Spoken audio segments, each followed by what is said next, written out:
And there's a cat in the frame. Hello, cat. There's a cat. Hello, cat. If I don't let her do what she wants, I will be assaulted and abused. Yes. Yeah. I know what you mean because my youngest does that. Okay.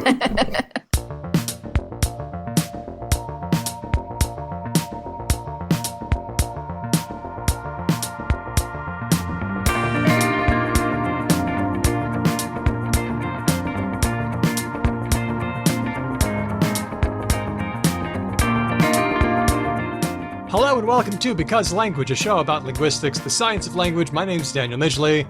Let's meet the team. She's a linguist, a good friend, and somebody who's easy to buy presents for, just anything in lime green. It's Hedwig Hurgard. Is that right? About the green? Did I get that right? You didn't get that right, and you know it, and that's why you said it. Because I don't know if Caitlin and our other guests know this, but like sometimes when we talk about language and like preferences, I say, you know, people have fashion preferences. I don't like lime green. That doesn't mean that I like tell other people not to wear lime green. Except on 9 episodes. Right. So, because it's my favorite example, because it's so silly, because no one would ever think to do that. It's a brilliant example. But this reminds me that I've been thinking that maybe we should release a Because Language Corpora search like thing. Well, I have some good news. Lord Mortis has done the work so that if you're on our Discord, you can employ the Because Transcripts bot and search for anything, and that's in Discord. So thanks, Lord Mortis, for doing the work on that. All right, so hey, great to see you, Hedwig. She's the author of scholarly tomes and scorching takes, and she recently destroyed wokeness by simply posting a selfie. It's Dr. Caitlin Green. Hey, Caitlin. That's right. Me and Sydney Sweeney were basically the same person. I don't know how you do it. It's funny how wokeness is so fragile it can be destroyed by a photo, but so tenacious that it could destroy Western civilization. Isn't that so interesting, the way the historical echoes, would you say? I think so. Also with us, somebody whose writing has been on my feed and on my library lists, Dr. Maureen Kosse of the University of Colorado Boulder. Hi, Maureen. Welcome to the show.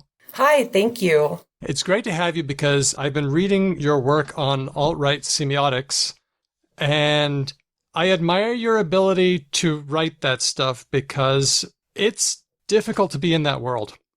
Would you say? I love it. No, sorry. That's not a good way to start. I hate it. It is difficult. We don't love those things, right? No, we don't. But what do you love about it? What keeps you going? Because you're in there fighting. I see you, and it's brilliant. Just like Caitlin does. You're both a couple of fighters. By fighters, you mean hostile reply guy. But Yes. I mean, That's what we are. Yeah. but yes, it's rough, but necessary, I think. Yep. Is it like, Yep, because okay. I like conspiracy theories and cults, and some of them are right wing, and I enjoy the sort of absurdism sometimes. Like JFK Jr. is alive and is an Italian American man with a fedora. Like, that's just so fun. So that keeps me like entertained. Is there anything like that for you? I don't mean to be a bummer. Sorry, you can't. Yeah. Yeah. It's like, that's how I have to preface everything I talk about with my research. But, I used to be really big into conspiracies because I love hearing the kinds of justifications people come up with for stuff. I personally really enjoy like flat earth discourse in general. Especially I don't think they call them like globe heads anymore, but there was like a period where they were calling round earthers, spherical earthers, globe heads. The bummer part is like it was fun until I realized that like 99.9% of conspiracy theories just boil down to anti-Semitism. And then like all the lizard people stuff, it's like, oh, yeah. Like this was so much more fun when it was like lizard people. That is true. Yeah. I love a low stakes conspiracy theory where like we're not worried about the global elites like conspiring to replace us or whatever, but it's just like, you know, something very, very silly. Like they're cutting the Chuck E. Cheese pizza and then taking it, the uneaten pieces and assembling new pieces and giving them to us. Yeah. Oh. I didn't know they did that. Or the alternate timeline stuff. Yeah. I like that. That, like, you can will into existence alternate timelines and stuff like that. Yeah. Wow. Yeah. I did think of something funny, actually. That, Okay. it's like late. Just in time. I'm not good at podcasting or linear thinking. But one thing that I have that I never get to bring up in my research, but it's my favorite piece of data, is some like 4chan posts about those short grocery carts you can get at the store. Right. Yeah. They were calling them cuck carts. Oh my God, no. Because this is like very typical alt-right, where it's like, it sounds and looks really funny and stupid, but like you get people sincerely responding like, yeah, this is the decline of the Western family. It's a sign of degeneracy because you have single people shopping for themselves. But every time I see it, I'm like, cuck cart. We used to be a real country. Yeah, we used to be a real country. We used to have full-size carts. With real trolleys. Men used to be men. Like me yelling that on my way out of Walmart after shoplifting $600 worth of Legos. Yeah. I can't fit a whole rack of lamb in here. You don't want me to be a man. I love No, it. Caitlin, you're back for your third episode. Woo! Do I get a jacket or a blazer or something? How does everybody know about the jacket? Hedvig. We say it. Daniel, are you aware that when we talk on this show, it is recorded? It goes out to the Hedvig, public. nobody listens to this show. Guests don't listen to this I show. am a fan first. Well, you're not a fan anymore because now you're an honorary co-host. So here's what it means. You get the jacket. That's number one. Number two, you get to crash any episode you want and be a co-host. Did you know this? No, We decided this I forgot recently. about that part, and I am. Yep. This made my year. Not only that, but I'll give you a link to a website where I'll give you a heads up on what episodes are coming up. So you'll be like, oh, I'm in on that one. Okay. You're going to be so sick of me, you guys. Nope. That's how we roll. Okay. So here's what's coming up for this episode. I'm really glad to have both of you on the show because we have had some fucking bullshit going down in Melbourne over the weekend as so-called gender critical feminists and actual Nazis joined hands in the cause against gender stuff. And I think I need your help to sort things out around here. This is a language show, so this all ties into language in ways that I have recently realized I'm not entirely on top of. So I'm going to need your help. Okay? All right. And I'm going to try to remember that as a white, straight, cis guy, I am very much a traveler here in this terrain. So I am going to try to travel cautiously and respectfully with my listening ears on. Sound good? That sounds good. Love that. Okay. Our last episode was a bonus episode, a mailbag with Dr. Kelly Wright. So much fun. We noticed that really, really different morphemes, suffixes in English have converged to look only a couple of different ways. So that was weird. And what else did we do, Hedvig? Do you remember? What else My did memory we doesn't do? go back. We figured out why billion and trillion have different numbers of zeros in different Oh my places. god, that was mind-blowing. I Remember just that? need people to say like number of zeros and not use these words. Or like do like 10 to the power of or something. Like, Is that okay? Should I do that? I'll do that. sorry, there's an Okay. alarm. I Right? Awesome. accept. Yeah. Okay. Well, we have fun with our bonus episodes. If you want to support the show, hear bonus episodes, join our Discord community, get extra perks, then come and join up. That's patreon.com/becauselangpod. All right. It's time for the news. So the first one, congratulations, Hedvig, on, well, I'm congratulating you, but maybe that's presumptuous. Glottolog Yes. 5. It's out. It is. Glottolog is a catalog of the world's languages that is partially produced in my department. I am not a part of the editing team at all. I'm just a very enthusiastic fan, and I file a lot of issues where I'm like, this language should be a bit further to the east, or like, here's another name, or like, I found a new grammar. And I file those, and then Harald Hammarström, Robert Forkel, and the rest of the team take care of that. And they recently published the 5 version. And regularly there are new versions published. It's pretty practical. If you are familiar with other catalogs, such as the Ethnologue, produced by the Summer Institutes of Linguistics, It links up to that. You can use codes, and it has information on language families and language locations, and what I really like, something called descriptive level, where it says if a grammar exists for that language or not. And you can see all the areas in the world where there aren't descriptions of languages. And in this most recent version 5, there's also been some updates to how sign languages are treated, because so Robert said that they've been gone over and edited a bit how they work into families, etc., depending on how you classify them. So that's good. I'm happy with that. Sounds great. That's very cool. And by the way, happy end of Sign Language Week in the UK. Right. Oh, yes. And this reminds me to say to all of our listeners that we've started a Google Calendar that you can subscribe to if you want, with linguistic relevant holidays or events. It's mainly like when someone has like Sign Language Week in the UK or like Te Reo Maori Week in New Zealand or something.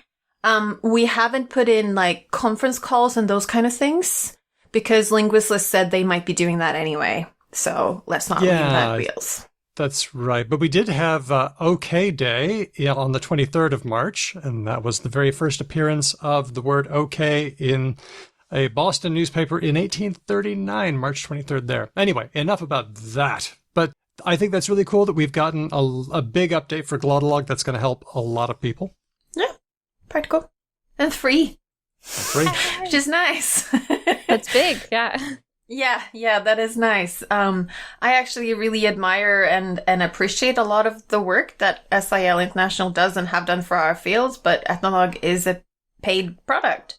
And has some lack of transparency sometimes with some decision making or references.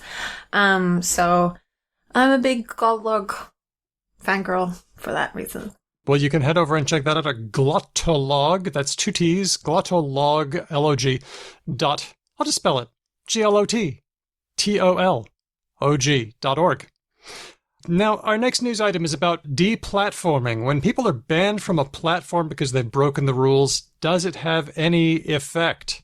Did we have a stand on kicking people off of platforms when they've been doing bad behavior? What's your own personal policy, y'all?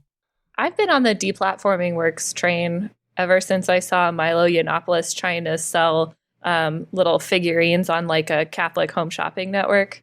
I was like, that's your level, buddy. That's where you go. That was really interesting, wasn't it? I mean, under the bus was where he went. I'm also pro deplatforming. I don't agree with the idea that everybody just has a right to the Twitter is a public sphere kind of argument. I think that that's sometimes the only way to take some of that reach away. And if you're, I just think like you cutting it off. This is so gross. I don't know why I thought about this, but like a skin tag, you just gotta like cut it off. Oh, you have to tie thread around it and then leave it. You have to starve the blood source. That's what I did to Jordan Peterson. Yeah, you got to do it. Well, so there's this idea, right, that like the best antidote to a bad argument is a good argument, right? The best disinfectant is sunlight. You got to get these bad ideas out into the open and then debunk them. But we have so many cognitive biases that cause us to kind of forget the quality of the information when we hear it.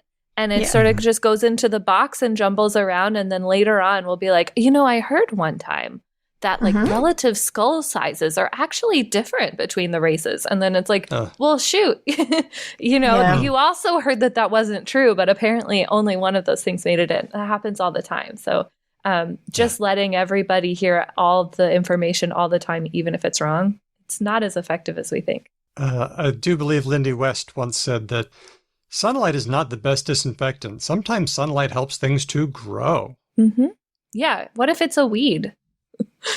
And I guess it does place a lot of faith in humans to say, well, will we be able to tell the difference between the good arguments and the bad arguments? I know sometimes I fail at this. I would like to be given the opportunity. But that's also putting not only a lot of faith, but also, like, I have a full-time job, a husband and 2 cats. Like, I am not employed by like snoops.com to like debunk and criticize everything I see. I outsource that to certain news desks, and I try and keep social media low stakes and out of some of that stuff. Right. And you have to vet your sources. You can't vet every single parcel of information, right? right, exactly. Exactly. So like my media diet is I start with the Finnish news broadcast in Swedish, because that's really fun because they report on Sweden, like from an outside perspective. So that's fun. And then I go through the Swedish news, the Australian and the British, and they often cover the same event, but from different angles. And it's really fun. But on that point of like Twitter or Facebook or something being a public space, there's a part of me that kind of understand that. But then I was also there like when internet was young, and you know, you can have a blog. Like you don't have to be like Facebook and Twitter. There are other spaces on the internet.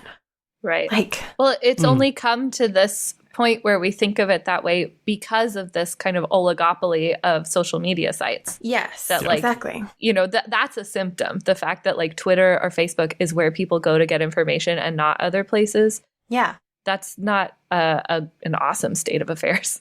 No. Yeah. And you can't stop people from saying things that are incorrect. If we did that, then half the things I say would be at least partially redacted. But what we're really talking about is when people are banned from a platform because they've broken the rules about hate speech or encouraging violence. Because we sometimes think, oh, this is some kind of Socratic dialogue where we listen to each other and we form ideas. But in reality, violent speech or violent expression doesn't stay on the internet. It spills over into real life. Then we have a problem. So this is some work from Segun Javert from Rutgers University and a team published in the Proceedings of the ACM, the Association for Computing Machinery, which is such a steampunk title.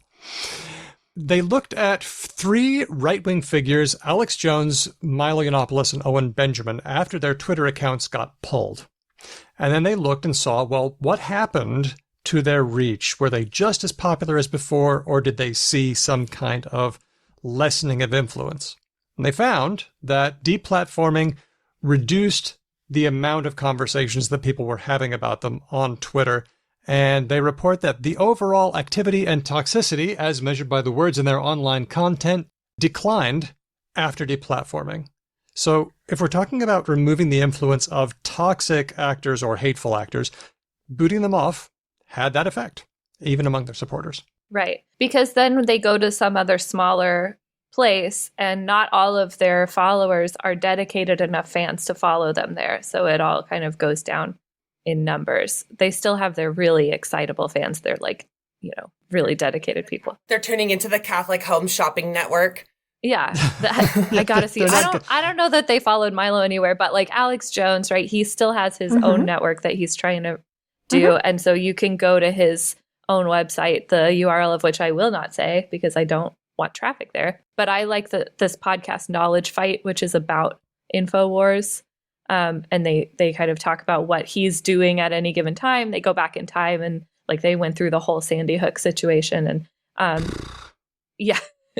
And they talk about how it does impact him when he gets taken off of a platform. This is interesting. I'm having an interesting experience because I'm enjoying talking to you 3, but every once in a while there'll be a little sadness bomb that makes me go, oh, Sandy Hook. I'm sad now. Sorry. I'm having a good time. I think it's just going to go like that. So, listener, beware. But that's the kind of thing that you want to cut off, right? Is the Sandy Hook disinformation, the harassment that those families faced and still face. Yep. That's the kind of stakes that we're talking about. It is. There was another report from EFPL Switzerland and Rutgers University. Segun Javert was on that team as well. They looked at 165 deplatforming events targeted at 101 influencers. So the last study was just 3. This was 101 people. And again, they found that deplatforming, booting them off, reduces online attention toward influencers, and it worked whether it was a permanent ban or a temporary ban. But they noticed that it depended a lot on how popular that user was. They looked at the top third and they looked at the bottom 2/3, and they found that the more famous a personality was, or the more notorious, the less effect that booting them off had on overall attention. Makes perfect sense, right? That's how loyalty works. Right. They have more pull to get their people to follow them to wherever it is that they went.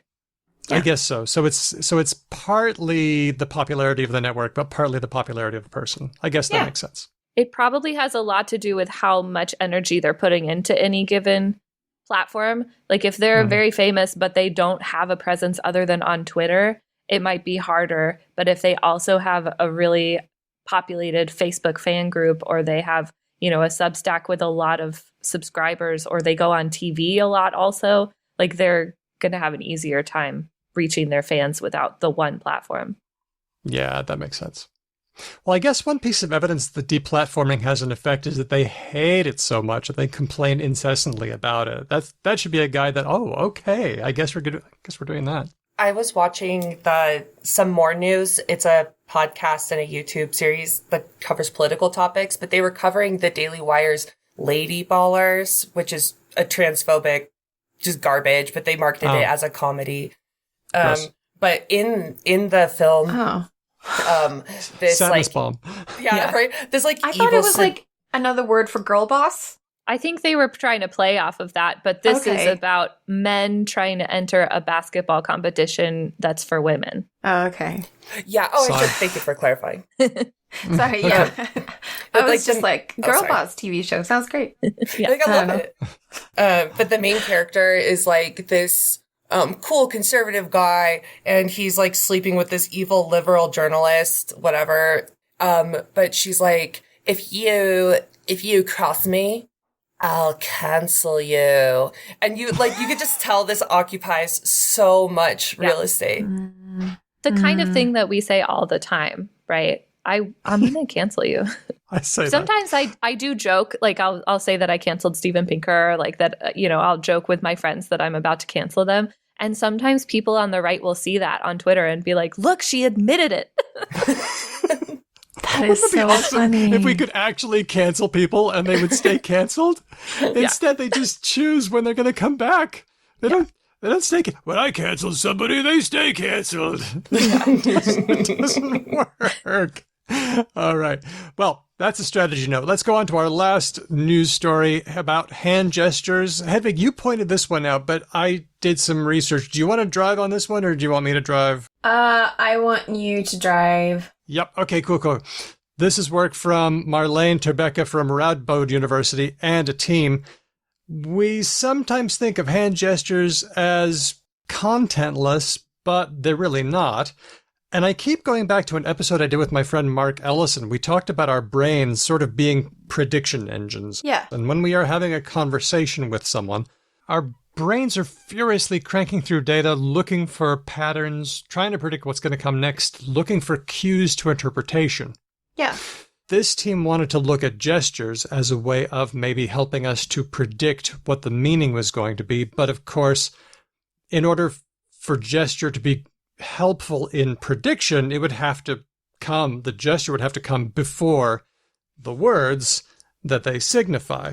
So this team took a look at when somebody makes a gesture, does it come before the word that gesture corresponds to? Mm-hmm. For anyone who didn't read, any guesses? Does it? I think some of them might. I'm going to guess yes. I'll be fully honest. I was just watching your little square in the Zoom to see if your hands were going to tell me anything ahead of time. That's when I throw in misleading gestures or dramatic gestures. So let's see. This team looked at specifically representational gestures, which they defined as gestures that depict semantic information by virtue of hand shape, placement, or motion. So, for example, pointing would be one of those, or if you're miming, holding a glass and drinking, do you say drink after you do the thing, or with it, or slightly before? When do you do it? I think I do a lot of the, like, when you talk about a person or a place, and you're like, oh, I went into town, and you point at town, or you say, oh, Edvin, this last name, not that last name, and you kind of point where he used to live or where his office is or where he usually sits at the table or something. And I was thinking to myself, do I do that before I say the name? I'm not sure. I like to think I do it simultaneously, but I don't know. What did they find in their experiments? they find that, in fact, gestures do precede the words. The overwhelming majority, about 96%, started before the word that the gesture pertained to. Wow. Okay. And then they checked on whether it had an effect, and they found that when people got questions with the gestures, they actually gave faster responses than when they didn't get gestures. So that seems to suggest, there's some predictive capacity there. I thought that was super interesting. Yeah. It's almost like language is embodied, you know? like we use all the resources we got, right? Exactly. We use multiple channels. We use shared knowledge, we use guessing, we use we need a lot of information to guess. That's also why text information can feel so robbed of informational content, because you're and like, misunderstandings are easier. Don't know what the intonation is. I don't know what's like, you need to read. And that's why people need things like emojis or something, or develop like different like mimetic templates or something to like get more information in there. You'd be amazed at how critical some people are of emoji and how judgmental they are. Even today, some of the people in different audiences that I speak to. But Daniel, yes? I know what audiences you speak to. Yes. They are middle-aged Australian people who are like, they didn't grow up with emoji. No, but also like they're not like a random Australian. You know that, right? Yeah. The audiences that I speak to are fairly well educated, a little bit older. Mm-hmm. But they just have, like everybody does, they have some unexamined language attitudes back there. And when I say, hey, maybe there's some counterintuitive stuff going on in language, I find that they're really pretty good about taking it on in general. Not everyone, but a lot of them. So it makes me feel good. There was one thing about the study that I wanted to point out, and that was alignment. How do you know when to say it's begun? Like the gesture, they measured that when they got the first frame. So you can see when that starts. But then they decided to tie it to the nouns. So you're timing the start of the gesture with the nouns. But you got to remember that sometimes you got a noun phrase with a few words before the actual noun, before the noun lands. Like you've got the bridge. Yeah. Well, I'm not going to count the. I'm just going to count when bridge hits. So I thought, maybe that's throwing the timing out a little bit, making the words later than the gestures, but not for a very good reason. Do you have any feeling about that?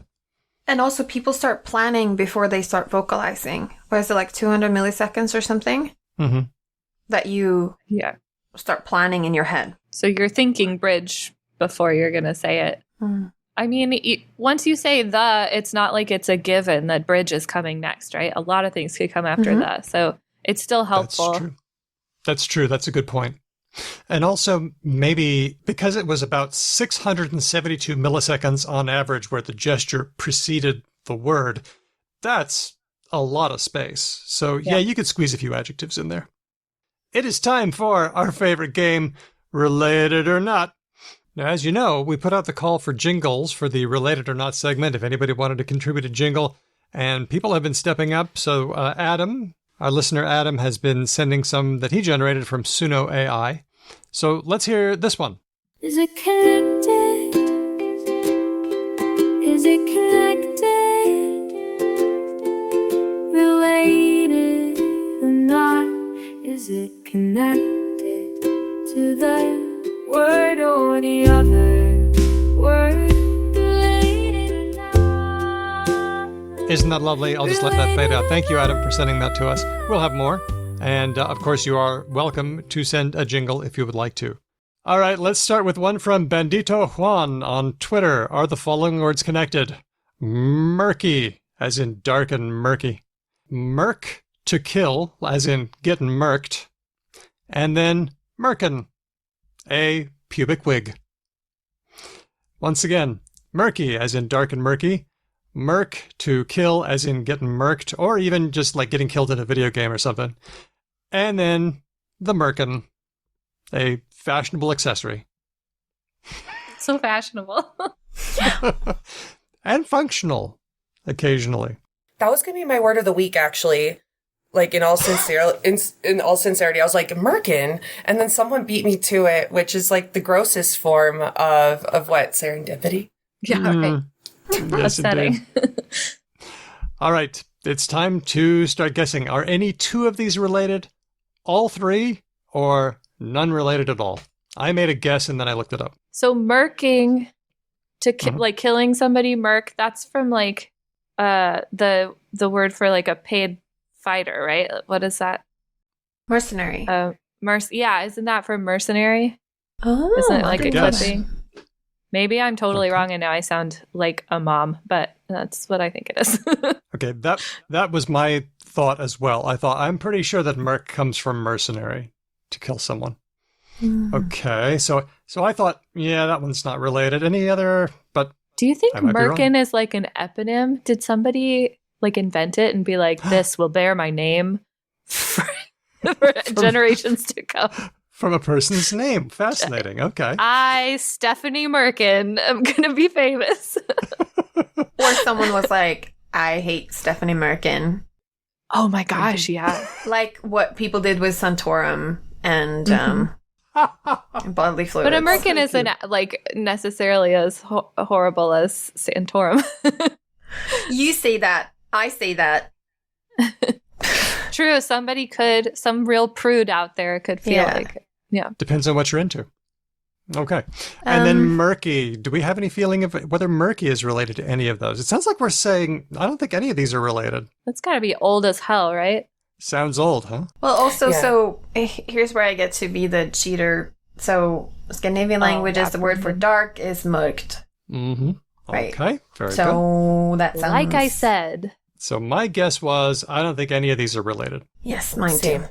I'm gonna say the same. Even that's kind of boring, but yeah. Okay.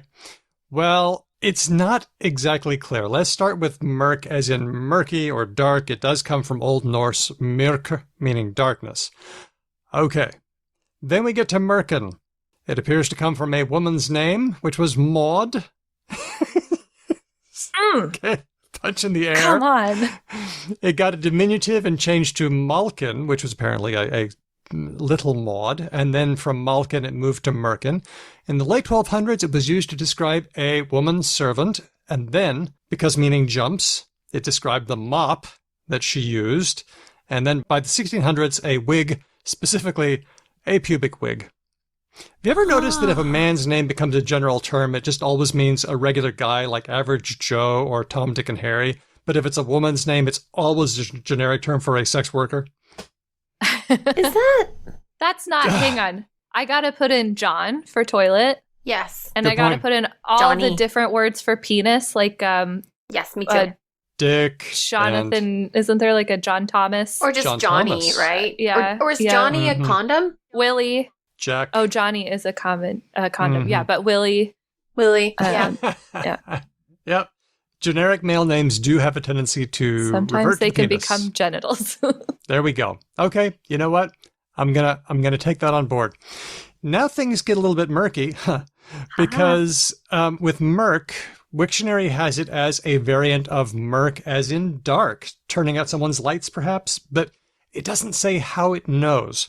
It does come from African American English, where it's been spelled murk with a U and murk with an I. So maybe not from mercenary. What's the final consonant? Is it a K or a C at the end? It is a K, which counts for something, but maybe not too much. So it's No. been spelled variously. I'm leaning away from mercenary, although one poster on Urban Dictionary thought that was so, but that was, someone's opinion. At this stage, I'm going to have to say this one's origin uncertain, which means that we all get to pretend that we were right. Hooray! Good for us. Hey! Thanks to Bendito Juan.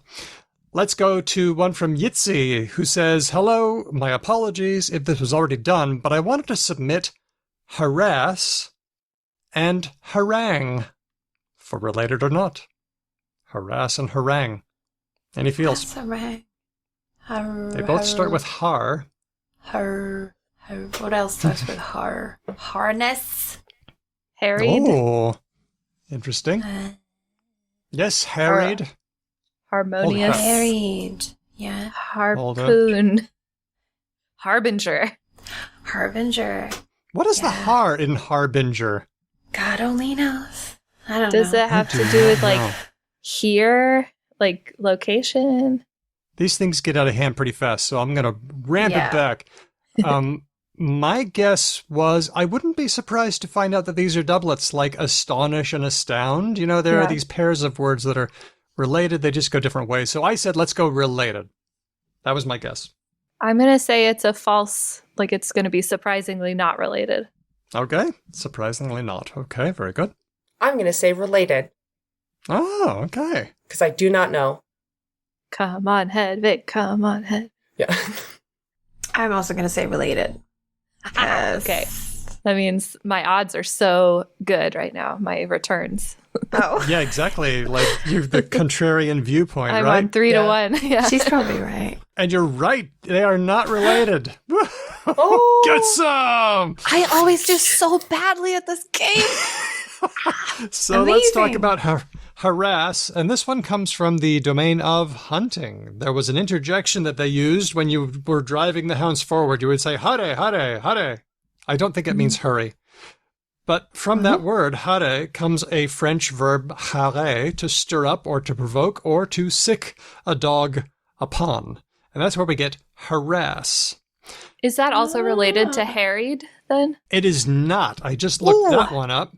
And that one seems to come from a different word meaning to lay waste, to destroy, to devastate with an army. So not related at all. And then we've got harangue, which comes from a completely different word. There was a word for the public square, arengo, which meant the arena. It was Old Italian.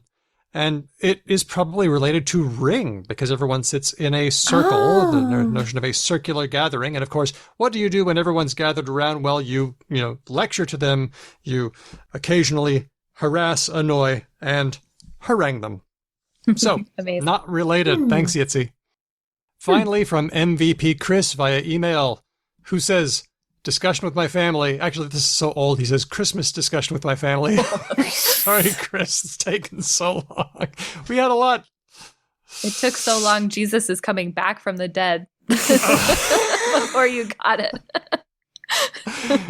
Related or not, wheel versus reel. MVP Chris says they both have similar sounds. Both are circular and have some rotation involved in function. My dad, layperson, was like, I can't think of any w to r consonant changes. So kind of an unexpected stumper. What do you reckon? I'm not going first this time. Sometimes I go through funny. I have a bunch of friends who are like Indo-European historical linguists who are going to drag me for whatever I say. But like, I also don't know any what to r, but there might have been steps in between there that I don't know about that make more sense. I do know that the Indo-Europeanists argue about whether the Proto-Indo-European word for wheel means wheel or turn. Like the action of something turning around or an actual noun wheel. So because they're like, well, if it meant turn, then you could have that word before you had the wheel. Because other things turn. But then some people say, no, I mean specifically wheel. And if we reconstruct it to this time point, it would suggest that they had a wheel then. Oh. So this becomes like a archaeological paleontology conundrum. You know many things about this word. Yeah. I just been hanging out with a lot of Indo-Europeanists lately.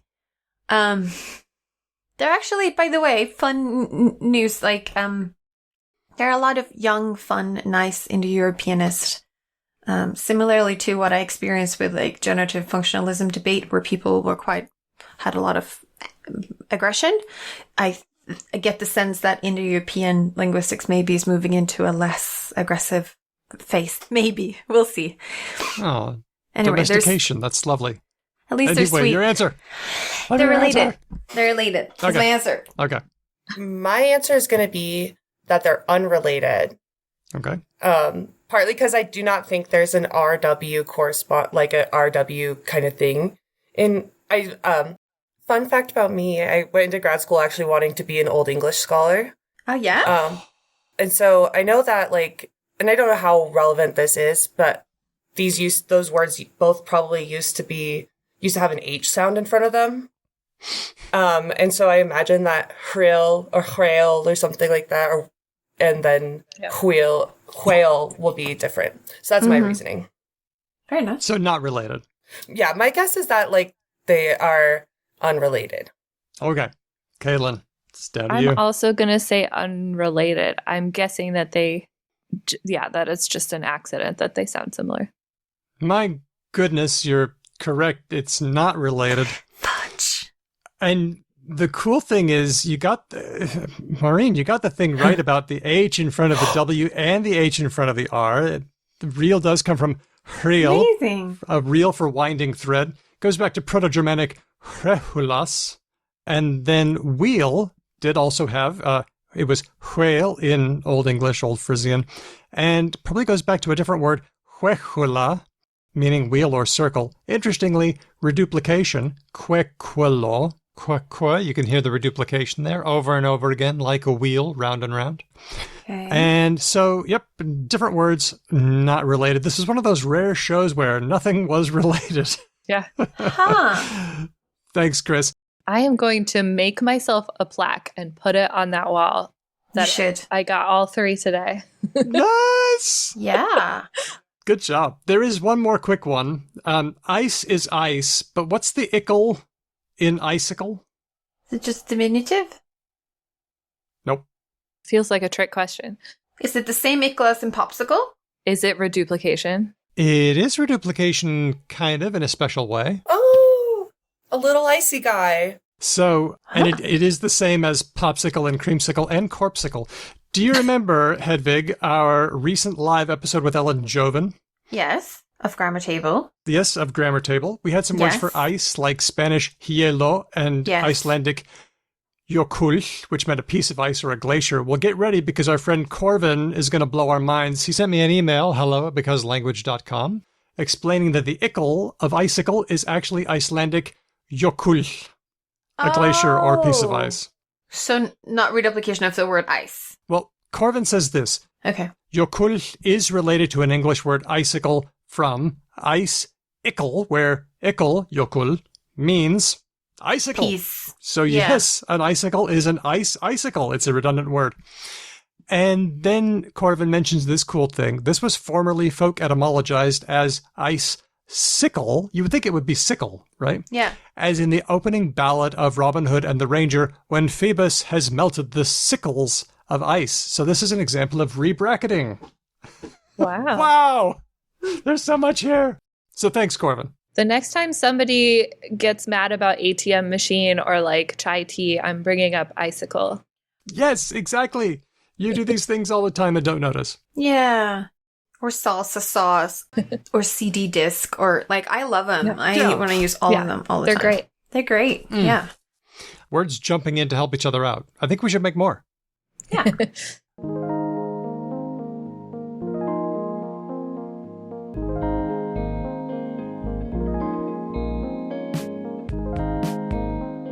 So this is going to include some fairly scratchy, maybe unpleasant subject matter. So we're going to put a bit of a content warning here. There's going to be maybe some discussion of anti-Semitism and transphobia. The reason we're going there is because if we want to understand what's happening and how to help, we have to talk about it. So I'm really grateful to you, Caitlin and Maureen, for helping us both understand this. You've been both really active in the online discussion. You've seen a lot of the argumentation. You seem really aware of where things are going. Where are things right now? And I guess I'm not just talking about the Melbourne protests, but I kind of, maybe we should start there. Trans-exclusionary feminists were protesting the idea that trans people have rights. Nazis showed up, and not only did they bring the sound equipment, but they actually gave speeches. It looks like these two groups, which seemingly are pretty disparate, are joining forces in this fight. What was your sense when you were watching this happen? Wait, before you just explain to what were they actually protesting? Okay. So in Melbourne, it was a rally called Let Women Speak, which is run by Kelly J. Keane, who also goes by Parker Posey, not Posey Parker, the actress. Okay. And She is one of the main proponents of this adult human female like phrase that's supposed to define what a woman is. And it's supposed to exclude trans women on purpose because they view womanhood as a property that they can sort of possess. And if we allow other people to identify into it, then we like lose our personal property rights over like womanhood, and we lose safety, and we lose our like grip on reality. Even like they go really far on it. Traditional traditional TERF stuff, right? Yeah. Mm-hmm. And so she does these tours called Let Women Speak. Okay. And as somebody pointed out, if you have a Let Women Speak rally and you give the microphone to a Nazi, you are holding a Let Nazis Speak rally. And that is precisely what happened. They kind of were using the local neo-Nazi clubs as protection, like security, but they also had brought the PA system as well. Yeah. For whatever reason. Yeah. They happened to have it, I guess, and then were given the microphone and given a chance to speak when some trans inclusive feminists, including trans women, were not allowed to speak. Right. And they didn't let trans positive cis women speak either, presumably. Right. There was a counter protest. There were people there who would have spoken if allowed, but they were not. Okay. And just so I get a clear picture of this, because I've been in Sweden and thinking about other things and haven't been following this. So, and maybe some other listeners haven't either. Mm-hmm. The Nazis who were speaking were cis women? No, they were men. They were cisgender men. Okay. Yeah, because they were there as muscle, right? So they were... Right. You can have cis women muscle. I don't know. No, not if you're a TERF, I don't think. Not if you're a gender essentialist. Okay. At least for the optics. Why didn't they send forward their one female member? You know, the optics look different to us than to them, I guess. Okay, all right. She was in the kitchen. Okay. Yeah. Okay, all right. I'm just trying to understand. I'm trying to understand the picture that we're talking about. She was trad wifing. Okay, and they were protesting against, using they them pronouns. They were against trans women using women's bathrooms. They were against schools saying that trans identities exist. All the usual. Yeah, there was a strong keep prison single sex contingent there. They don't want trans women going into prisons with cis women. It's all the sort of like biological sex binary sorting that they want. Okay. All right. Now I understand. Thank you very much for that. So I guess I want to ask, where is the gender critical movement now as you're seeing it, and where is it going? What are you experiencing these days? Maureen, do you want to say something, or do you want me to just barrel through? I can start. It sounds like you have thoughts. It bothers me, not that you did it, Daniel, but that like people are like, oh, it's so surprising. But like what makes it so surprising is that people believe anything about the F in TERF, that feminism is really about anything other than preserving a patriarchal status quo around gender. But yeah, I think that unfortunately, I only kind of see them continuing to pick up steam for the time being. Only because I'm also seeing in like mainstream places like TikTok just a massive increase in overtly transphobic discourse. Like people seem very willing to engage on this topic. And so even though I don't think those people are directly influenced by gender critical movements, it's clearly having an effect in this kind of unholy alliance between TERFs, Nazis, and the Christian right. Although, come on, like there's significant overlap between those groups anyway. But I worry. I don't want to say anything definitively, but like it seems to be, at least on the internet, at least in like the brain poisoned internet space, it seems to only be intensifying. The scary thing about trans issues that I've noticed on TikTok is that the algorithm seems to cluster transphobic and pro-trans things as related to each other. So you get a lot of transphobes being recommended videos of like a trans woman being like, here's my outfit of the day or something. Just doing innocuous stuff, yeah. And they're like, oh my God, I see this in my feed. And the algorithm sees the interaction between these accounts, not knowing what they are, I guess, and just pulls them together, which is, not fun for anyone.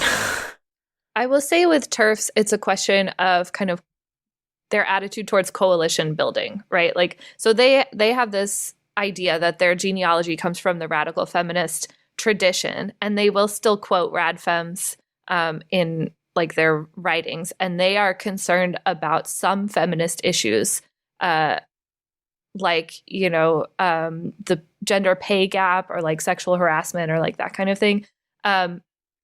But when it comes time to organize events, when it comes time to go and speak on somebody's podcast or TV show, they're allies because they're so focused on gender ideology or gender identity ideology and being against the idea of trans and non-binary and other kinds of gender identities. The people who want to hang out with them and do events with them and talk to them are right-wingers. And this is a historical pattern that has happened forever and ever and ever, which is that people will tend to kind of ally rightward. And they become convenient, useful kind of tools for the people on the right. And you ask a TERF, you know, why are you sharing Matt Walsh content? Why are you sharing Libs of TikTok? Why did you go on Tucker Carlson's show? And they will say, oh, don't worry. They're not using us. We're using them. We're getting feminist issues into the right. Not understanding that what always happens is that as soon as you have cleared out all of the degenerates and all of the gross people, they're coming for you. Oh, yeah. That makes sense. Reminds me of our Milo discussion from earlier, too.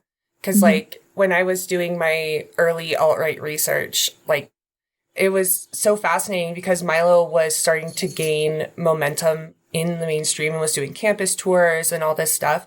But, like, in those kind of 8chan Stormfront spaces, they just, like, hated him, thought he was just a filthy degenerate, but he's doing some of the work. And then as soon as he's no longer useful, like, first one to get pushed off the platform. Because, like, they don't care. They'll work with whoever because they don't care until, I don't know, it's the whole leopards eating faces thing. Right. And there are trans women and men who are being useful to TERFs. And some of them are currently experiencing that whiplash. So like Debbie Hayton, for example, admitted that she uses the women's bathroom and now TERFs are angry with her. But she's been one of their greatest campaigners for a long time, right? They don't care. They don't care how much excellent work she has done for their cause. They care that she's a male person using a bathroom. I'm using air quotes a lot, which in the Zoom you can see, but in the podcast audio, you won't know that I'm doing that. I think it's quite clear.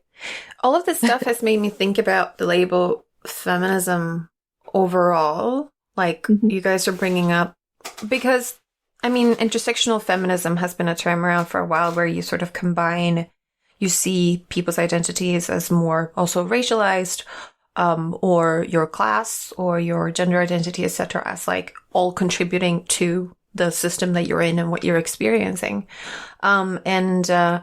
I was reminded recently of this like old Soviet politician, Alexander Kollontai, who wrote one of the people who probably originated the fact that we have Women's Day on 8th of March, because they had Working Women's Day in Soviet Union on 8th of March.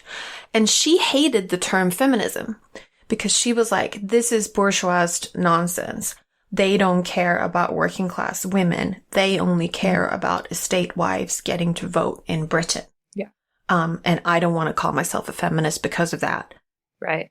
And that seems like partially the same critique that people have had of like white feminism in the last 20, 30 years. And TERFs calling themselves feminists as well. Like, I'm like, oh, what is this term? What is it doing? So, yeah. Well, the philosophical kind of underpinnings of TERFism and gender critical ideology are pretty complicated because they consider themselves to be materialists, but they're also against like intersectionality. They reject that. They're against like queer theory, even if it's based, even if it comes from Marxist theorizing, it doesn't matter. It's not the kind of materialism they're interested in. The way that they are treating materialism is more like positivism.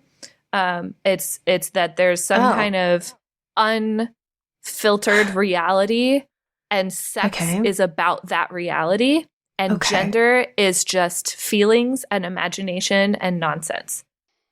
Right. Because I always get so confused when people say something like, oh, that's a social construct, therefore it's not real. And it's like, we're humans. We are cultural beings. We live mainly in a social landscape. I haven't left my apartment in like quite a while. And I am quite detached actually from the landscape. But I think even humans like 200 years ago, what matters is like family structure, societal structure, job identities. Like we're deeply, deeply social beings, and social constructs exist. Right. They're real. Like I have the chromosomes that I have, and I'm not going to have different chromosomes at any point in my life. But my body has been interacting with the social concept of gender ever since the ultrasound where the doctor told my parents, that's a girl, right? Yeah. So society has been acting on me since that point in a gendered way. And that is a material reality. And materialist feminism normally does grapple with that and does consider that to be real. But the kind of materialist, quote unquote, feminism that TERFs are doing doesn't. It rejects that. It considers that all to be irrelevant. And the question is either what chromosomes do you have, or what size gametes does your body produce? Or if it doesn't produce any gametes, what size gametes was your body designed around the production of? That's just a very abstruse way of defining gender. Yes, That's it sure is. Very strange. And it has very little to do with your day-to-day experience of your life, right? Yeah, like, truly. Sure, 2 of my large immotile gametes did develop into small people, and now they are a part of my everyday life. But I could have procured those small people through other means. So let's bring in. Oh, sorry, Hedvig, you want to go? Well, I was just going to ask, like, so what do they think patriarchy is? Well, they do think that gender, and sometimes they call it gender woo, which is very silly, or gender ideology, is patriarchal. So they consider the oppression of women to be sex-based, and that all of this other stuff that's put on top of sex, gender, is actually patriarchy. So, like, patriarchal people are, like, bad, rational, positivist scientists who have created, like, a false religion or, like, a false construct. That's bad. It's the queer theorists that are the patriarchy, apparently. The post-structuralism. Oh, God. The pomos. Because the positivism, I think, is something I want to return to. That's what they like. Yes. Could we talk? Sorry, could you tell me what positivism is? Because I'm a little lost in the sauce on some of the terms. It's roughly a term that has to do with how you, what is knowledge and what is information and how you procure knowledge, right? So like classical positivist science is where you do experiments and you use your senses and you believe that there is a world outside of you, and you, like, physicists are like penultimate positivists usually. Positivists. Yeah.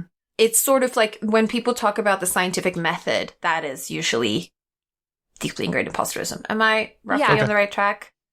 It is, it's the idea that there is like a reality out there that's universal and objective, and that if you apply the right methods and the right kind of rational, logical thinking to it, you will then have access to that objective truth.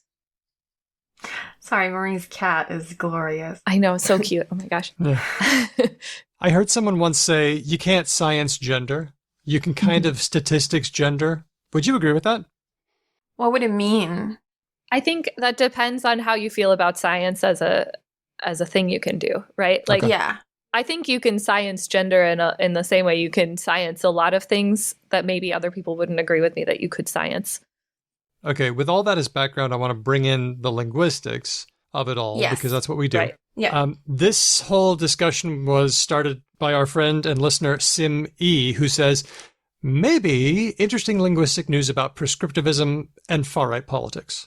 In Germany, we had a big investigative report come out about a secret meeting last November with members of the far-right party AfD, the center-right party CDU, neo-Nazis, and entrepreneurs, where they discussed plans to ethnically cleanse Germany. And then there's a link to an article.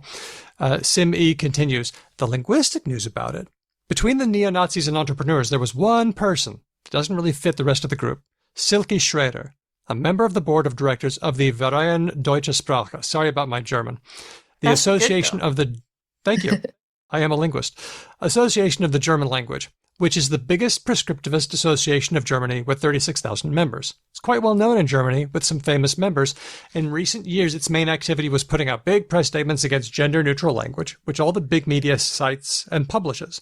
Members are sitting in talk shows as perceived experts on the topic. The campaigns against gender-neutral language in Germany, of which the Verein Deutsche Sprache is a big part, already were successful in some states of Germany where laws prohibiting gender-neutral language in public institutions are discussed or already in the process of being passed, like Bavaria. Always Bavaria. Now, I do notice that Schroeder has since been removed from the board of the VDS because her connections came to light and then she attacked the press about it.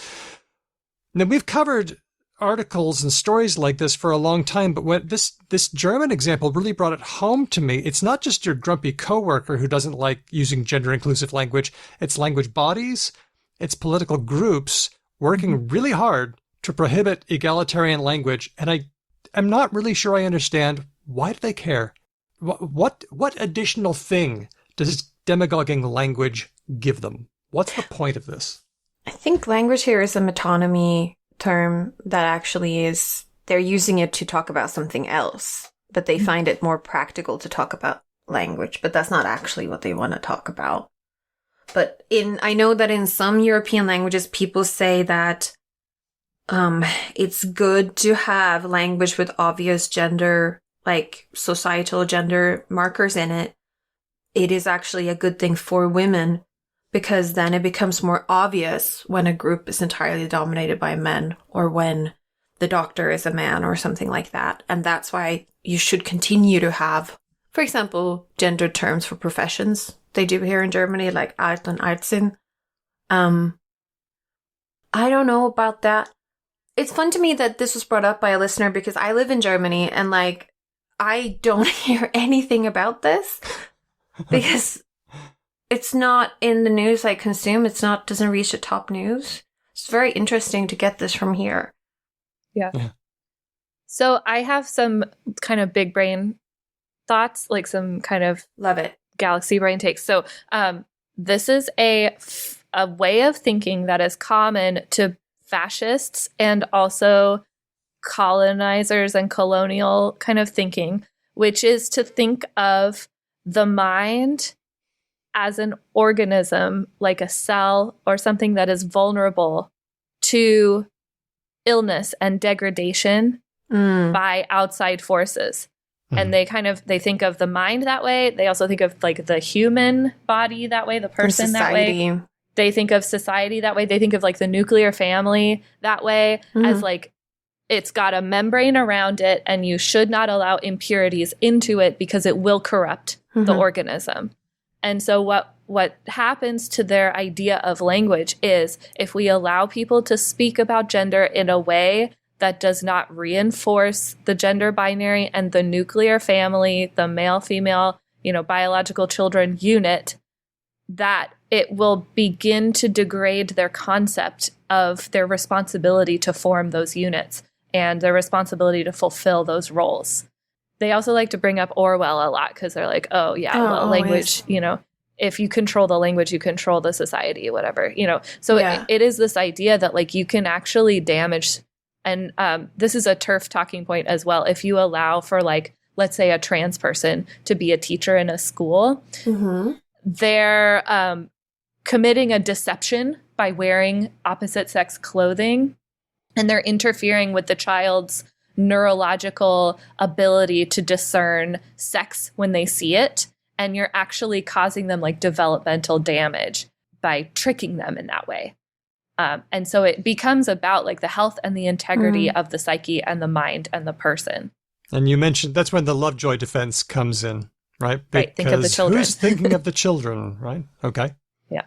But it's so strange, I find, that these things are supposed to be natural and inherent and something we're born with, and at the same time incredibly fragile and easy to Again. be confused about. And I'm sort of like, whenever people bring up that there's some sort of difference between men and women biologically, which is really hard to test anyway, but it's like, oh, men are like slightly better at imagining 3D objects or something like that. It's a common one. But the effect sizes in those studies, they're usually tiny. And if you look at like, there were trans women 200 years ago. So imagine that you had if it's true that you have an inborn gender identity that's really strong, and you had all society telling you how gender works, and you still chose to not conform to them. Yeah. Then that has got to be the weakest shit we've ever measured. Right? Yeah. So it does have to be policed really, really hard. And that ideology does persist, right? Like back to that film Lady Ballers, right? It's about a bunch of men who aren't doing well at basketball, so they pretend to be trans women and they join a women's league. And it's based on this assumption that is totally wrong, which is that your average dude off the street could beat a WNBA player at basketball. I want that confidence. I know, right? Yeah, there's a bunch of dudes out there who think they could beat Serena Williams at tennis, right? That was a thing. We talked about that a while ago. Yeah, I could get a point off Serena Williams at tennis. What was the other one? Oh, I could probably land a plane. Fight an ostrich was another one. That's not gender. Have they met ostriches? They're fucking terrifying. All like cassowaries, ostriches, emus, they're all terrifying birds. Yeah. They are. Murder dinosaurs. Truly. Yes. Yeah, if you've ever wondered if dinosaurs are real, like go look at a cassowary. Yeah. Maureen, did you have a viewpoint on this? I wanted to hear your take as well. Yeah, I'm actually writing a paper for the Journal of Far Right Studies on this exact topic, the language ideology overlap between the far right and these like TERF groups. Oh, here we go. But Caitlin already kind of like got to a lot of it. Sorry. Oh, no, it's great. No, it's great. One thing that I think is important to keep in mind is that way before it really hit a heyday in the US, kind of globally, there have been anti-gender movements. For example, Judith Butler visited Brazil a few years ago, and there were people like burning their effigy. There was like a lot of people talking about gender ideology. And it's in a lot of Catholic countries because the Catholic Church has actually been calling queerness and transness generally as gender ideology, and talking about the need to fight it. But anyway, back to Caitlin's point about positivism. I think there's a big element of this idea that there's this reality, objective reality that also can be indexed by language. So the paper that I'm writing about is about, I'm calling it like referentialist language ideologies. So the idea that words pick out real entities in the world. And so if something has, and it's really cyclical, like if something has a definition, that means it's real. We know it's real because it has a definition. And so trying to guard these boundaries around how, like, who's allowed to be called a woman or who's allowed to be called a man, things like that. I argue that it has to do with epistemic control. So for people who are not as familiar, epistemology is the study of knowledge and how we come to know things and how knowledge is structured. So my kind of feeling about this is by trying to control what people are allowed to describe themselves as, in that Orwellian sense, they're trying to control the options that people have to describe themselves, trying to cut that off at the source. But also it's comforting. There's a lot of psych research indicating that conservatives prefer things like nouns over verbs, for example, because they provide a higher degree of epistemic closure. Because nouns refer to things in the world, right? Whereas verbs refer to processes. So when you kind of are constantly nounifying everything, conceptually, you're doing something different than when you're processing a verb. Okay. And so, like, is this like the is when people talk about like a person living with a certain medical condition rather than a I don't know, a person living with leprosy instead of a leper. That's the only word I can think of. Oh, that's Sorry. interesting. Yeah. Like, No, that's you the got only, it. right? So they're Yeah. described like, they describe the same referent in the world, but in two different ways. I'm by no means saying that the other things we have discussed are medical conditions. It was just Or an like a example. homeless person versus someone experiencing homelessness. That would be Yeah. Right. that would be quite a stark Right. contrast there. Because that puts like temporality into the equation. And that's very upsetting. There's a thing that TERFs do a lot and gender criticals do a lot, which is to reassure themselves that reality is on their side. Okay. And it takes up a lot of their sort of self-talk and their talk to each other is that like reality is on our side. We have access to the truth. Like these people are trying to muddy the water. They're deluded. They're crazy. And I'll quote Judith Butler since we're at it from Who's Afraid of Gender. The gender critical people are trying to deny that trans women are women or that trans men are men or any of that. Because, quote, they believe they possess the only language that yields reality, and anyone who disagrees is deluded. And that's like a major kind of stand in, a stake in their ideology, is that it's a delusion. It's no accident that like Colin Wright's organization is called Reality's Last Stand.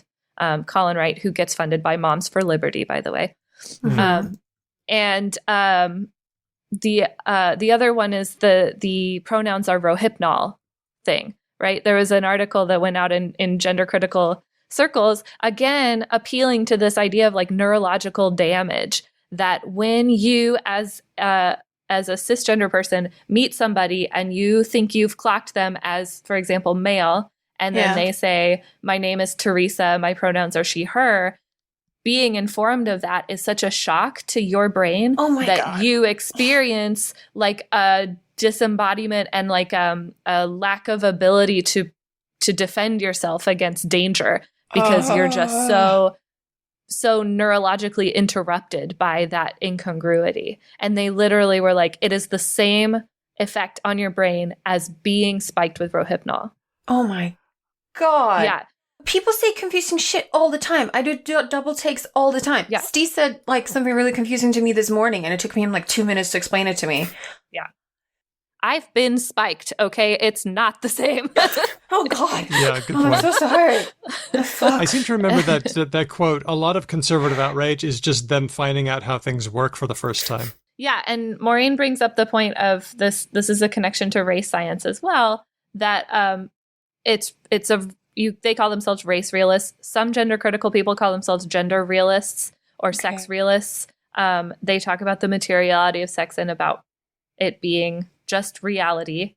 And it does go back to this positivist, colonialist mindset that gender is a property that you own and should protect, and that it connects to like real world physical objects. Mm-hmm.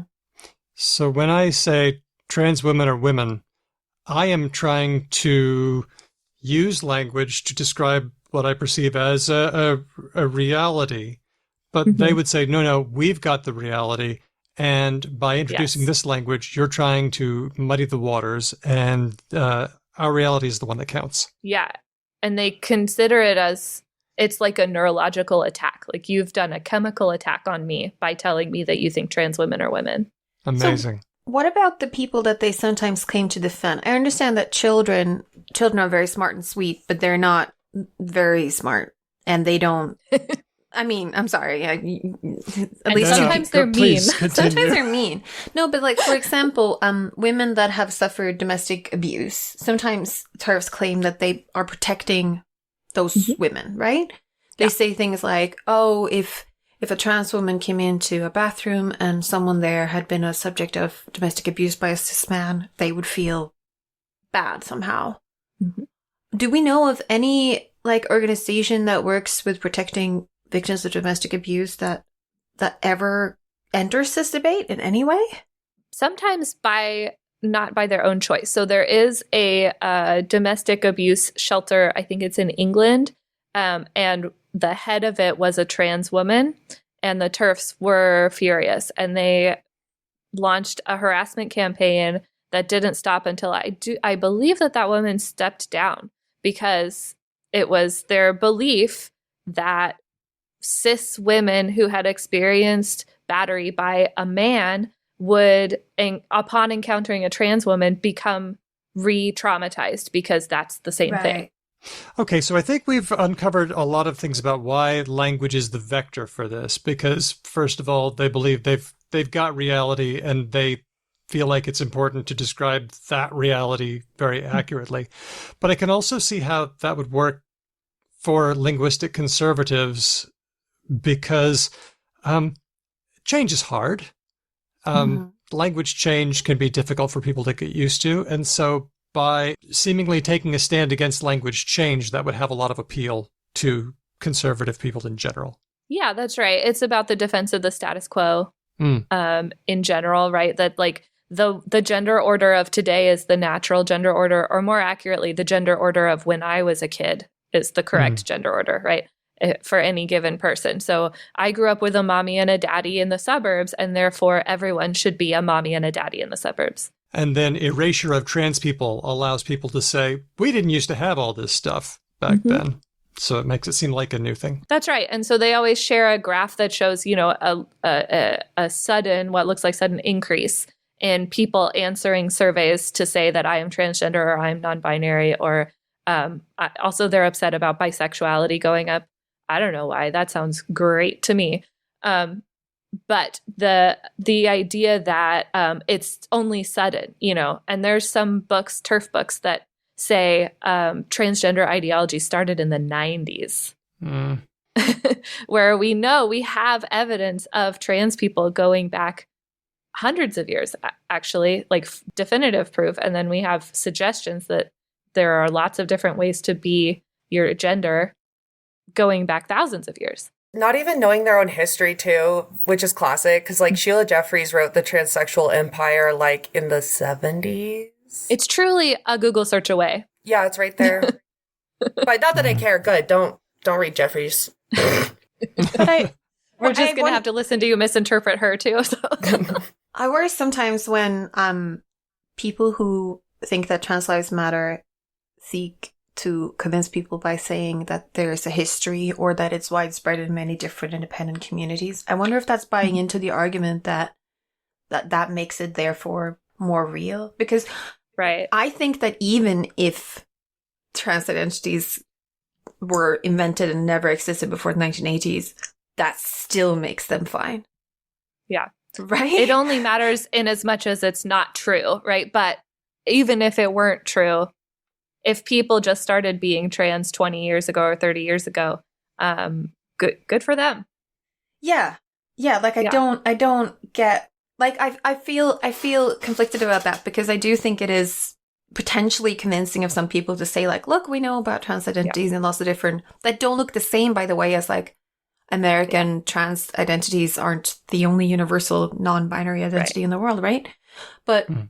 But it also buys into the argument that that is what needs to have happened. I would say one thing about the false belief that trans identities are new and that being trans is new is that it has prompted gender critical people to launch these investigations into how it suddenly started happening. And it's how we get these false notions like rapid onset gender dysphoria and social contagion, right? If transness is new, what's causing it is like a big part of sort of gender critical intellectual activity. The angle I like to take, partly to avoid that historical trap like you were talking about, is to frame things in terms of bodily autonomy and the right to bodily autonomy. Because people bring up, I see a lot, like people talking about other types of plastic surgery or elective surgeries, but it's like, you don't need to believe somebody is who they say they are for them to be allowed to do to their body what they want. To change their body, yeah. And I feel like it's a lot harder to argue against, well, it's not with TERFs because they don't care. Like, they didn't care about Roe v. Wade, for example, like in the U.S. They cared in as much as they could blame gender ideology for it. Yes, exactly. So they can blame, talking about birthing people or something. We can't even define what a woman is. How are we supposed to protect their rights? Yeah, and they do frame it as this kind of cosmic punishment. Like, haha, this is what you get. They're just so uninvested in justice for anyone. Let's take it to recommendations. You both are very active in the online discussion. Not all of us have the time or the inclination or the ability to handle ourselves in that sphere. How do we help in this discussion? How do we play a part? What kind of things would you recommend our listeners do to make a stand? Well, the fun thing about gender ideologies is that they are not just online. They are everywhere. And so, it's good to kind of hone your ability to spot toxic ones and try to counteract them where possible. Like I've got a 4-year-old and a 2-year-old child. One of the things that I am always doing is indicating to my child that there are lots of ways for families to be, that there are lots of ways for people to be. We watch a children's music entertainer who's non-binary. We have a very close friend who's non-binary. We have friends who have different configurations of parents. And I always try to explain very carefully that those are all very legitimate ways for people to be, and that there are other ways that we haven't even thought of that are also legitimate. Obviously not everybody has a 4-year-old to indoctrinate. So otherwise, just when you hear it in conversation, you can take a moment to go, oh, that's an interesting way to see gender. I thought it was more like this, that kind of thing. Also, legislation is important. There's a lot of anti-trans legislation being floated and being passed. And so if you have a chance to distinguish between a candidate who is active on the issue versus inactive or active on the wrong side, make that choice to the best of your ability. If you have somebody that you feel like you can pressure who's a politician, that is great. Do that. Okay.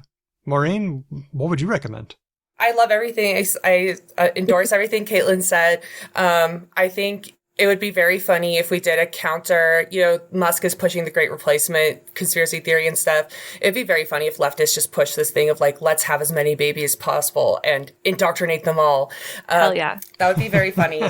I have used my large immotile gametes for wokeness. Me too. Well, Wonderful. Slightly smaller gametes. But in terms of my advice, I think that one way that people on the left struggle is framing. I think that we often, and this is an issue I find in my alt-right research in general, is that we tend to follow the frames that the right wing is putting forward and responding to the way that they frame things. And I do have to give a shout out to George Lakoff because he wrote the book, Don't Think of an Elephant. I think it's really, really useful for anyone who is trying to talk back. Knowing how you want to conceptualize things, what presuppositions are we playing into? I mean, my overall advice would be don't argue with people online. I don't follow my own advice and I'm a huge hypocrite. I get really upset and I want to say things to people who don't give a shit. You'll see me do it in waves, and you can make some pretty strong inferences about my state of mind. Oh my, yes, exactly. Like you can tell that I'm like, Caitlin, how are things at home? Are you stressed out about something? It's like, yeah, I'm fighting with somebody who has like a dinosaur emoji and like is from New Zealand or whatever. But yeah, like I think that refusing to engage on their terms, not paying, it sounds contradictory, but also not paying attention to people, like knowing of them, but not interacting with them. I think that a lot of these people, like they will, if you just don't engage, like their wheels will spin. It'll be a bad faith argument anyway. It's not gonna go anywhere. And you do run out of energy screaming into the void. Like they will peter out. You deserve prove peace anything of mind. What if I'm somebody you know and I say, I've been hearing some stuff and I don't know, I'm kind of concerned about this gender stuff. I don't really know about it, but it's got me worried. What would you say? On a personal level, I don't know if this makes sense, but like I try and practice like patience and kindness where I can. But if someone is clearly not interested in being kind to their fellow humans, I kind of don't know if I have time to teach them how empathy works. Like, and I try and kind of, sometimes when those things come up, when people are really clearly not interested in hearing, then I'm just like, okay, you feel that way. I'm going to go. I don't need to. And you won't be the only person who finds themselves losing patience with that unempathetic person, right? They will start to find that they don't have a lot of deep connections. Unfortunately, what happens then is they find their friends on the internet and then Right. And they talk about how victimized they are. Yeah. Maureen? Oh, I was just going to add like 2 little bits, which is like on Mumsnet, you see a lot of people posting like, oh, no one in my family talks to me anymore. It's very, culty. There's a lot of things. There's a lot of work out there establishing the kind of culty nature, but. And they do love bomb each other. They do reassure each other. Yeah. But you can see periodically there's a lot of wavering in there, that there's people posting and saying like, could we be the baddies? Because people that I love and care about and people that I raised and people who raised me are telling me that I am saying hateful things when I feel that I'm just stating reality. Could it be that I have it wrong and that we have it wrong? And they try to bring them back, but it doesn't always work. Oh. So be there when they surface, I guess. Mm-hmm. Yeah, absolutely. I have family members who are very close to me and who don't necessarily do all the research that I do because, like, that doesn't make sense. Why would they? I do it. And they'll have gotten some kind of horrible gender idea from somewhere and bring it to me. And I do think that I've done a pretty okay job at being friendly and accepting and empathetic when I explain my perspective on it, and bring in as much kind of support as I can, evidentiary support, to help convey that, like, it is this is a belief that is out there. Like, it's nothing against you that you thought it might be legitimate. Here's what I know, and what do you think now? And the conversation, even if it doesn't go amazing right there in the moment, it usually does go well. But even if it doesn't, it's something for them to think about after I'm out of their immediate vicinity. And it has worked. Thank you for doing what you do, for taking up the fight, and thank you for educating me on today's show, because I feel like I do understand this a little bit better. Yes. I also think we talked a lot about how to engage with people who say hateful things. I like to also spend time and energy on the people who, like, I have friends who are trans, and sometimes I use the wrong pronoun, and I feel bad. And then I go up to them afterwards one-on-one and I say, I'm sorry, I realized I did that. And like, caring about them even when you fuck up, and like, that's also takes, I don't know. I kind of, I have limited patience for people who don't want to be kind. And if I can try to doing that kind of thing is like, it's like normal friendship work. Like, you do when you like slight a friend or you mess up with a friend, you do the friendship repair work. And that's very normal. Like, this isn't just because they were trans. It's because they're your friend. Oh, right? yeah. Yeah. People just have a lot of extra anxiety around the gender stuff. And it's okay. It's going to be okay. And like, you're not going to have somebody just scream at you because you slipped up once. No, exactly. I don't know. Maybe I have fucked up. I have not been screamed at. Thank you both for this education.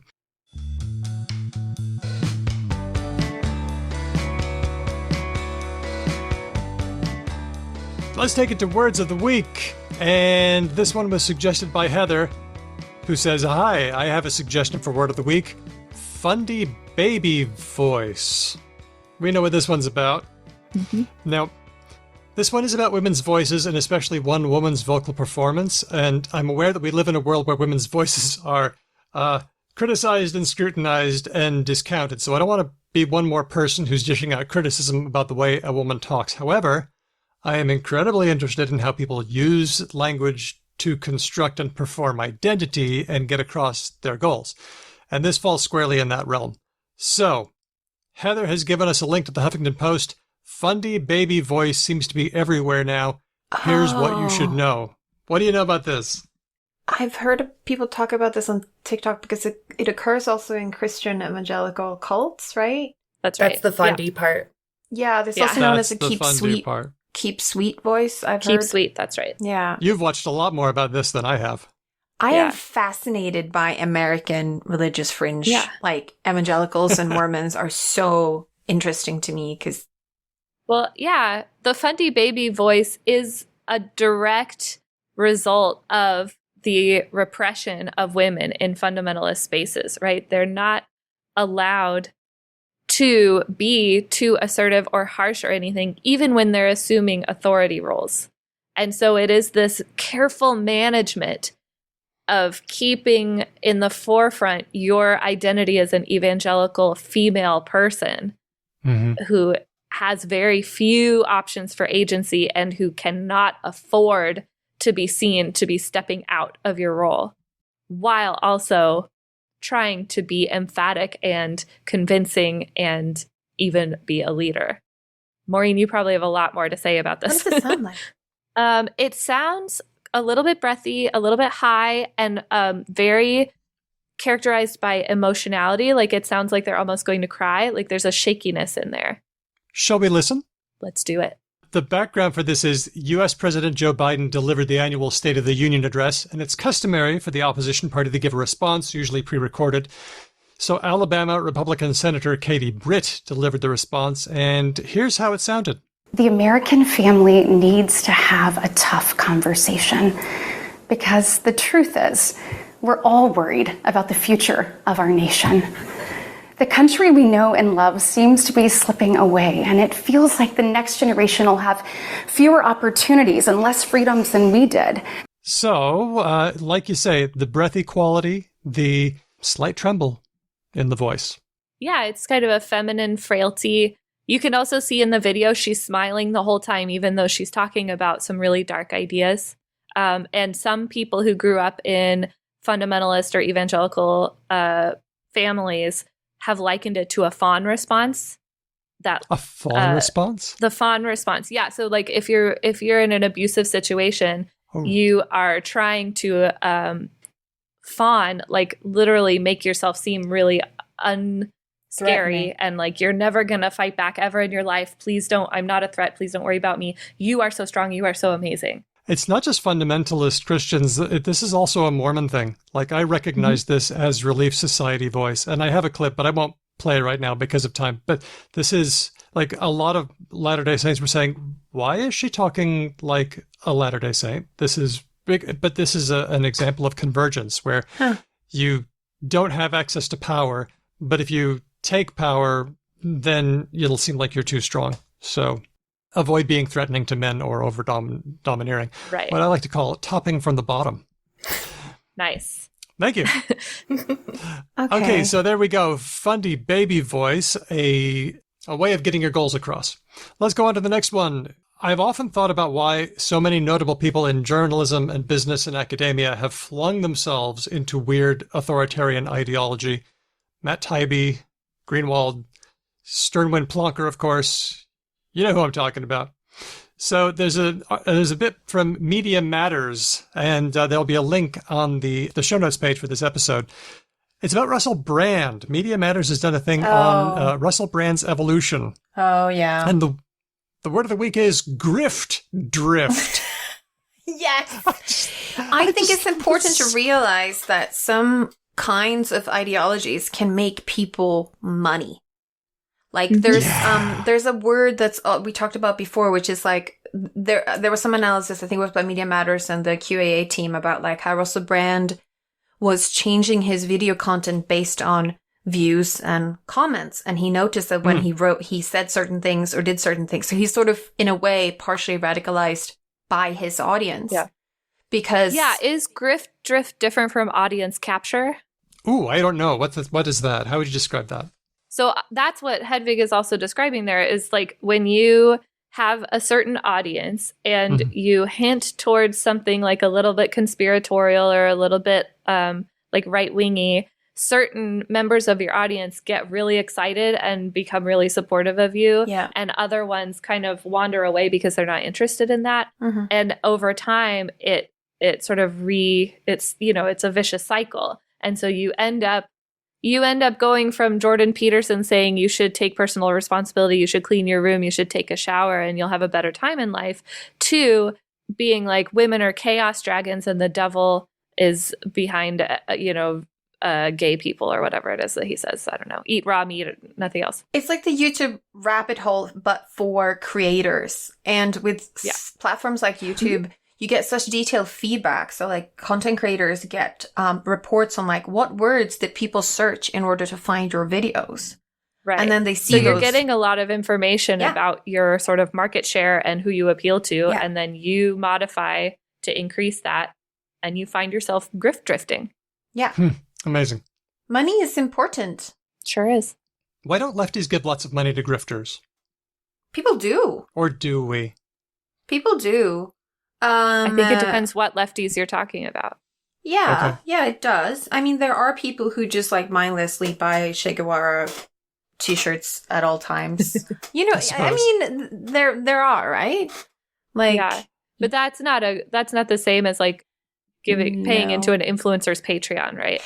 But I would say Yes. that like probably the crunchy lefties, the anti-vax lefties, Mhm. you know, the conspiratorial lefties, I think they are paying grifters. they are Yeah. definitely. I put them in the sort of. They're not fascists yet, Right. but they are very interested in purity. Yeah, And they don't mind making common cause with fascists, as we've already seen.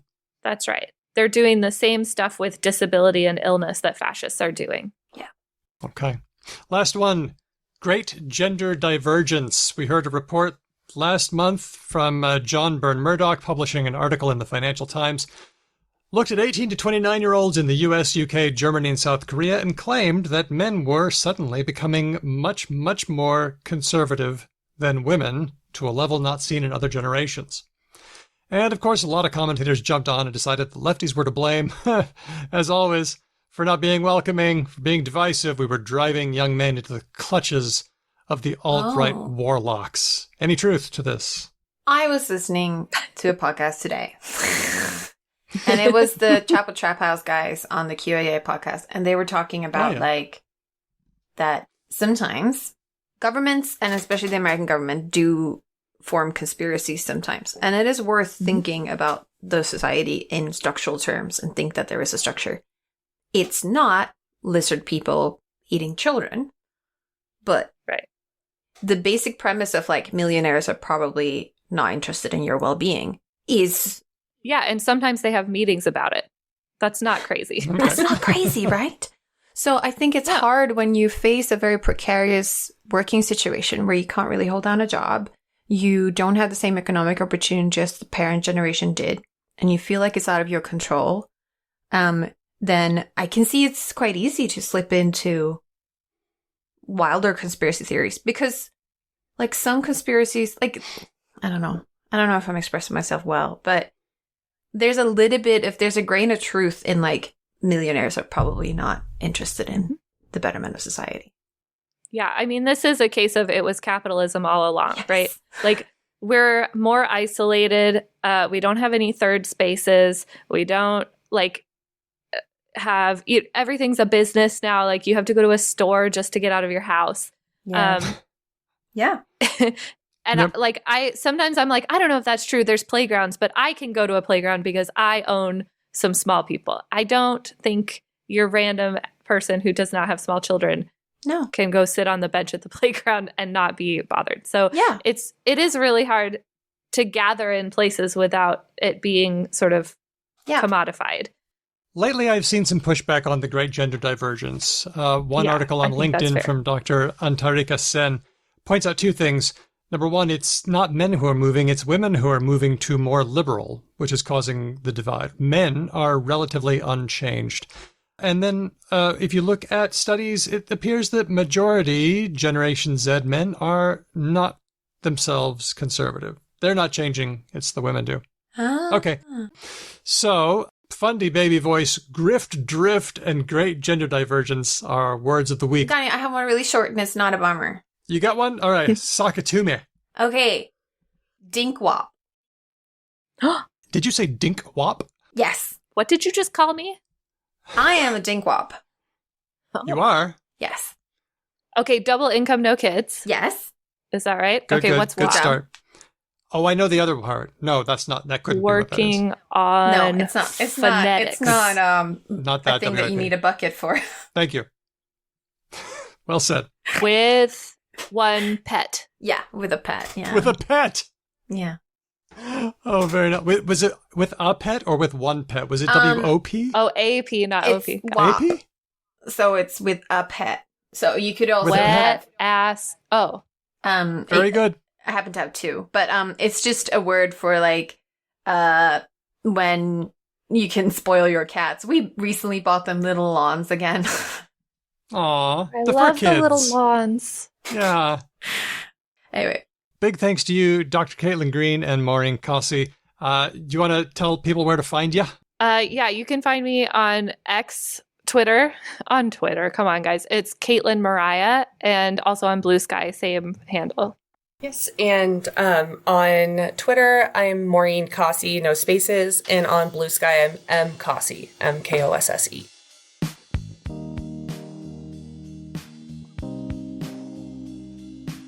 Thanks, everybody, for supporting Because Language. If you do, if you don't, you could do. There are lots of ways you could do it, and they don't all involve money. You can tell a friend about us or leave us a review. If you leave us a review, we'll find it, and if it's pretty good, we'll read it.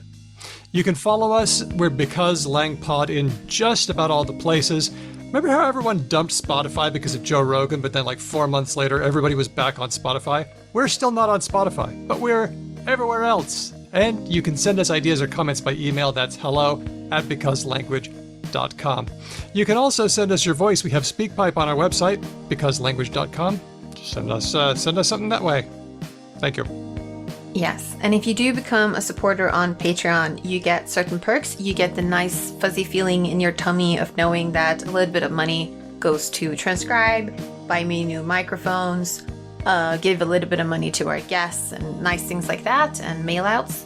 And make sure that we have time to do this show, which does take some time. And you also get the regular episodes, of course, and you support those, but you also get special episodes that are only for Patreon supporters, and you get transcript from speech docs. And I found out today that we have a channel on the Discord where you can search it. So that's very fun. I actually didn't know about that functionality, so I enjoy that very much. It's in beta.